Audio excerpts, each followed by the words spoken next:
and gentlemen, it's my honour now to introduce the President of the Victorian Historic Racing Register, none other than Ian Tate. How lucky we are to have a legend in our hands, the status of Tony Gaze. We are really privileged. This idea came about with Sandra Caffin and I having a talk one committee meeting, after committee meeting, and this idea came bouncing around, and here we are here tonight. We're here to celebrate the launch of Tony's book and to celebrate his life in war and peace. I'm going to hand over to the Master of Ceremonies now, Don Kingsey, for a fantastic night. Thank you. Well,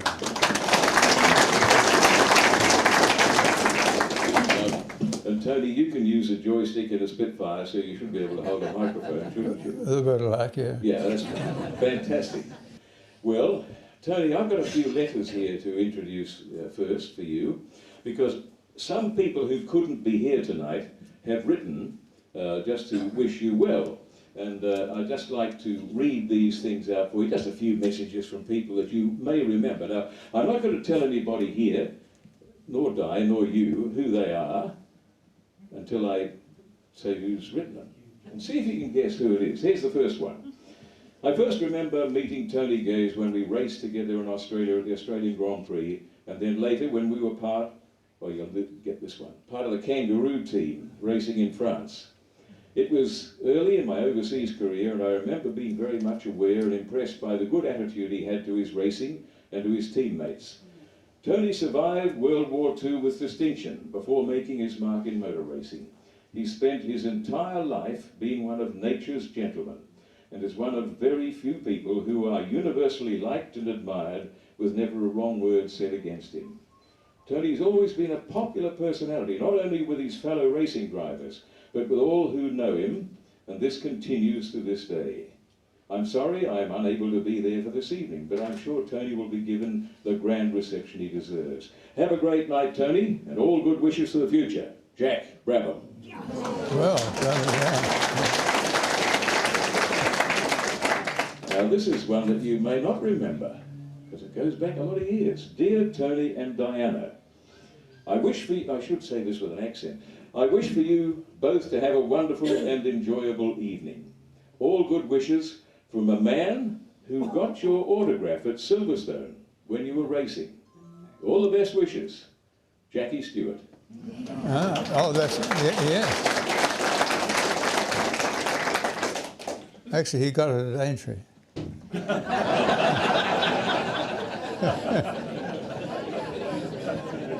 This one was a phone call which I am relaying from over there and around the Mediterranean. Mrs. Roy Salvadori phoned from Monaco and asked that we pass on their best wishes to Tony and Diana for a happy evening and their thanks for a wonderful association over so many years.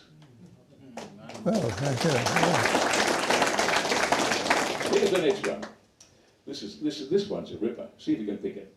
Dear Don, sorry, that's he's written to me first. He says, Dear Don, could you please congratulate Tony on his incorrectly named, but no doubt very interesting new book. Believe me, he is known worldwide by intelligent and well-educated people. Tony, he says, in your day, you were a quick driver, and known by many of us for that, and also for being a super guy. But you're certainly best known all around the world because it was you who was responsible for us all having what's probably the best historic racing anywhere in the world, at Goodwood, of course. Susie and I would love to be with you this evening, but we had to hang in there for Silverstone's Classics meeting. Have a wonderful evening, and please give Diana our love. Ciao, Sterling. Yeah.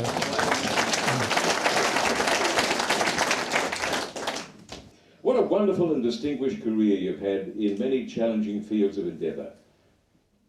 My wife and I won't tell you what her name is, send our warmest congratulations and very best wishes for an enjoyable evening on Friday with the successful launch of your biography, Almost Unknown, a typically modest title if I've understood it correctly. A member of the increasingly rare breed of gentlemen, Pina and I will always recall the courtesy and hospitality we received from Diana and yourself when we visited Sydney for Sir Jack's 80th birthday party. We're all sure that your audience will be fascinated by tales from your very full life, but suspect that discretion might prevent some of the more interesting ones being told. We hope that you can make the Anciens Pilotes, French or Italian, whatever, General Assembly in San Marino in September, and we couldn't believe the numerals against your latest birthday. Fantastic. A remarkable example is to us all, Tony and Pina Brooks. Oh, okay. Now another one. This one's a good one. Tony, I'm sure you're having a marvellous evening and that everyone is thrilled with your biography, which I'm sure brilliantly outlines your enormous contribution to motorsport. Nowhere, indeed, have you made a greater contribution than at Goodwood, where you are the very father of the place. Right. We've loved having you both with us over the years, and I do hope that it's something that will happen again in the future. We'll be celebrating Sterling's 80th birthday this year, which is going to be some party. Wishing you both all the very best and hope you have a wonderful evening. Yours ever, Charles. That's the Earl of March.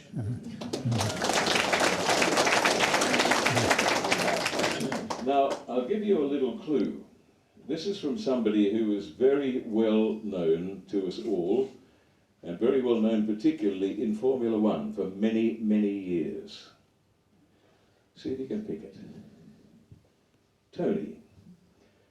Needless to say, I wish I could be with Diana and yourself on what's a very special occasion. But it's a long way for me to come, and so I'm going to have to be content with sending you this heartfelt message. For me, the words Tony Gaze will always mean three very special things. First of all, the fantastic World War II achievements of yourself and your fellow pilots in the skies over Britain, which literally enabled me and millions of others subsequently to lead free lives in a democratic society. Secondly, the fact that the superb Goodwood circuit, which has seen so much wonderful racing, and which is now the home of the brilliant Goodwood revival, resulted from a suggestion you made to Freddie March, otherwise known as the Duke of Richmond and Gordon. And thirdly, the fact that you're a bloody good bloke. So you can truthfully say that you have enabled countless people not only to live in freedom, but to have a great time while they're doing so. But then, knowing what a self-effacing chap you are, I know you would never say that. So I'm very happy to have been able to say it for you. Your book will, I'm sure, deservedly be a winner, because you have such a full and rewarding life, and people will want to read about it. So every good wish for the success it richly deserves. Have a great evening, and fond regards to you both. Murray Walker.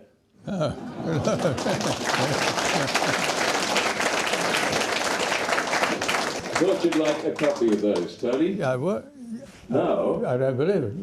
Yeah. Well, yeah, better believe it, it's all written on words. Ladies and gentlemen, this is another little thing that we've got to get for you now. We'd like to give you a good, rousing round of applause for our guest of honour, the father of Goodwood.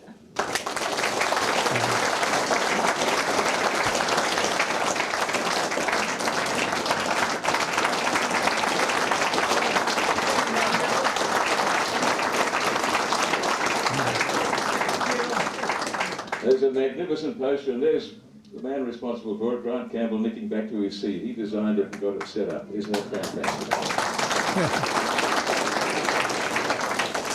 Well, Where did you get that? The one with me telling the bloke to look in the bloody mirror?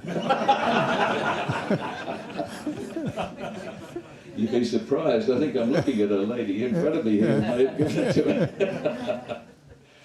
Well, now it's your turn and my turn, Tony. Mm-hmm. And I have a difficult job of sitting here before such an icon as yourself and trying to lead you down for the next 40 minutes or so some of the facets of your life. And there are a number. There was a thing I wrote in the paper some years ago about man and his life playing many parts, and you've certainly done that. This gentleman on my right was born on February the 3rd, 1920, which makes him in his 89, in his 90th year. He went to school, first of all, in Malvern. I'm not going to say the name of the school, but... That's it. You're going to say it, are you? Yeah. When I was at prep school, Yeah. yes, Miss Adderley's Academy, I think it was called. Miss Adderley, I wasn't going to say that, but he's a Miss Adderley's Academy. Yeah. Another thing, then you went to Geelong Grammar. That's right. And you loved rowing down there, and you rowed in the first 8 in the head of the river. Yeah. And you're a bit of an athlete at the same time too. He could run and play cricket and play footy and frighten the devil out of everybody. And then natural sciences took over, and he decided to go to Queen's College in Cambridge. This was in 1930, end of 37, beginning of 38. Yeah. And he went over there to study at Cambridge. And he said, when he told me one day, he said, I went there for the rowing. And he rowed with the Queen's College 8, the senior 8. You wanted to row for Cambridge, but something came along to stop you. What was that? Well, lots of things stopped me. I had a trial in the Cambridge 8, and I just got off the boat, and I had blood-blistered hands, and I was taking a bit of time off. And of course, in the meantime, Hitler decided to change things around a bit.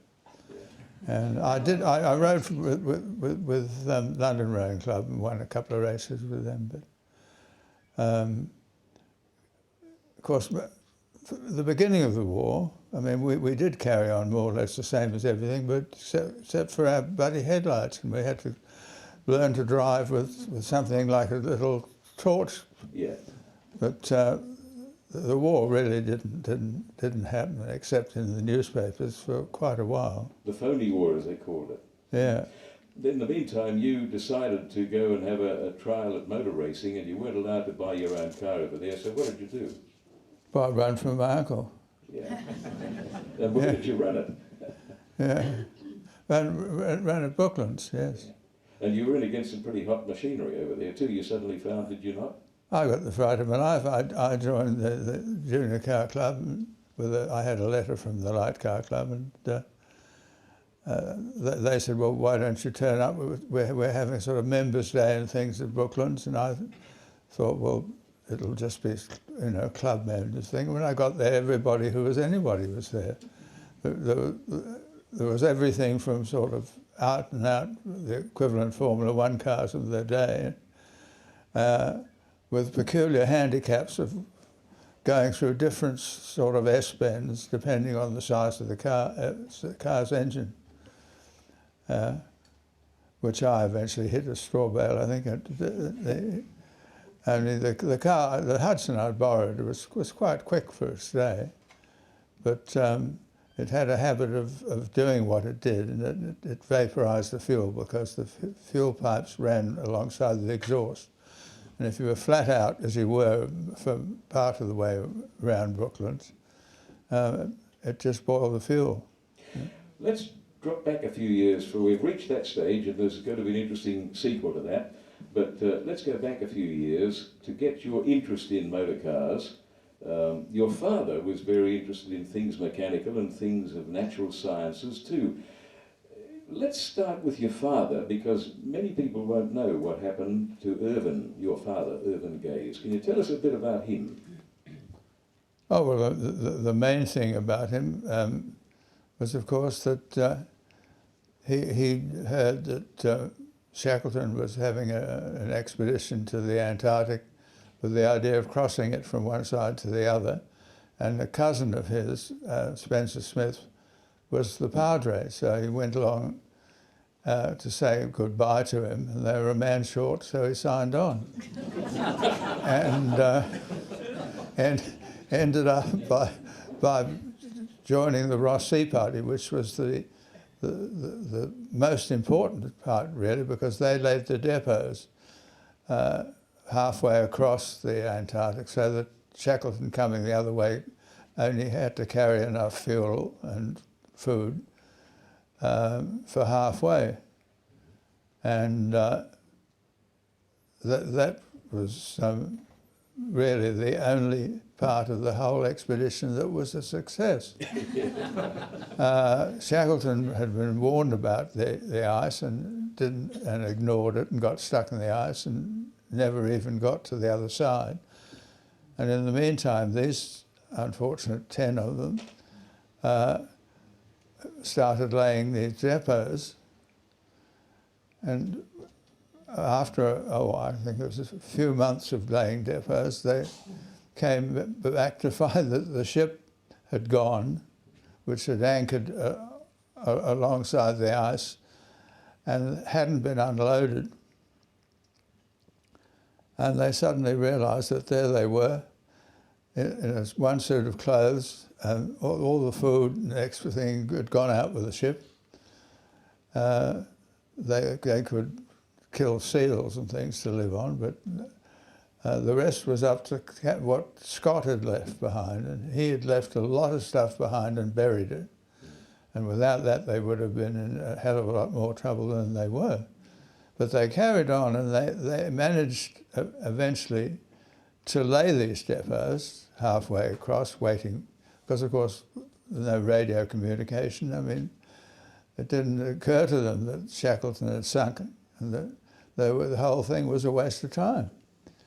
And anyway, they laid them, and they lost 3 people dead doing it, and sat there thinking, now what the hell is going to happen, because no one will know where we are, because our ship's probably sunk as well, and he's the only one who knows where he dropped us. And luckily for everybody, the ship that had taken him over, the Aurora, had survived a tremendous battering. It was leaking like a sieve, but it cleared the ice and got to New Zealand, and they started repairing it. So they eventually were rescued 2 years later than they should have been. 2 years. And one suit of clothes, they smelt and looked so horrible, no one went near them until That wasn't the end of the air adventures of Biggles, was it? Because then once he left Shackleton's party, what did he do? Oh, well, he came back to New Zealand and then to Australia, and of course they thought the war was well and truly over, because it wasn't in 1917. They went down in 15, and so he found his brother was at Point Cook learning to fly, and went and had a word with him and found that the training was pretty inefficient. So Shackleton helped him. He was talking to Shackleton about it, and he said, well, I can get you a berth on a ship and go to England and join the RAF, which is what he did. And by the time his brother had passed out at Point Cook, he was an instructor in England, and he instructed at Tangmere and things, and he's got to England and he's been trained as an instructor. Yeah. And which is important in a way, because that was at Tangmere, and that's where he met his wife, who was a WAF driver there. Yeah. And he then went and got to the Western Front in Bristol fighters, which were a 2-seater fighter, which was very effective. And unfortunately, they used to fly, funnily enough. I'd never known until, I was quite old. They used to fly 20,000 feet, open cockpits, no oxygen. He got himself shot down twice. He staggered back on our side of the lines, and the second time he crashed into the German headquarters vegetable patch, which wasn't exactly, didn't do him much good, and he was immediately captured. And when he was interrogated, they said, what's the white ribbon you're wearing? And he said, oh, that's the polar medal. I've just come back from the Antarctic. And they said, well, in that case, we will give you a dinner of honour in the mess. And they did. And of course, it was just after Richthofen had been killed and Hermann Goering was the CO. And they at midnight, after this feast of food, with everybody in their best dress uniform, the Christmas fairy came and took him to a prisoner of war camp, but he wasn't there very long because the war folded up then. and they were just all turned loose. And no transport, no anything. They just opened the gates to the prisoner of war camp and said, oh, okay, off you go. And they walked across Belgium and eventually got to the coast and got a ship to England. And he stayed in the Air Force, which by then had been turned into the RAF from the RFC, and came back to Australia with a new wife. And in 1920, young Tony was born. Now, what happened after that? You got interested in motor cars because your dad drove a couple of cars and he took you to school in one, didn't he? Oh, well, he was interested in well,